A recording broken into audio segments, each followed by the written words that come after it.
Fact check. Quick one. It is part of my responsibility as a juggernaut in the real estate industry to get you acquainted with all the Land Use Act as it pertains to Cross River State. And like they say, charity begins at home. And right now, I'm in Cross River State to give you all the nitty-gritty that you need to know about the Land Use Act as it pertains to Cross River State.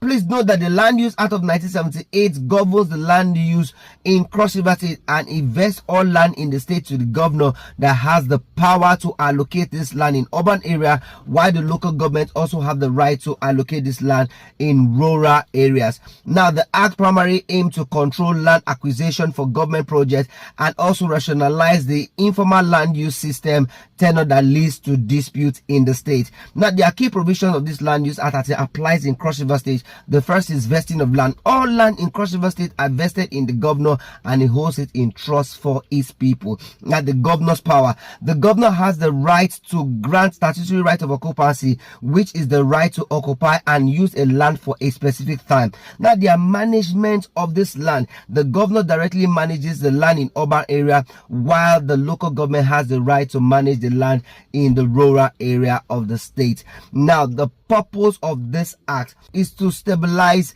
government acquisition and land for development projects, and also to address difficulties in acquiring land for development purposes, and also to resolve the uncoordinated informal land system prevalent before the act. Now, impact on existing rights. The act recognizes the title of existing customary holder, with the Supreme Court holding that the act was not intended to divest citizens of their traditional land title, but rather to strengthen and formalize the existing ownership. Please note that the implication for Cross River State resolution of disputes. The act provides a framework for resolving communal land disputes by centralizing land ownership and management with the government.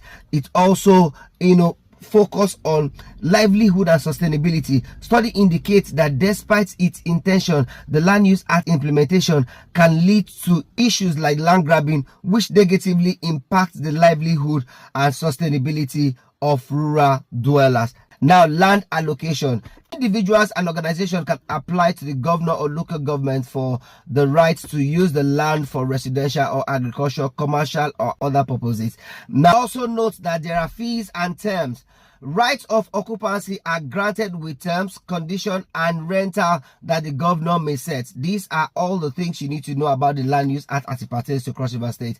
See you in my next video. For now, peace out.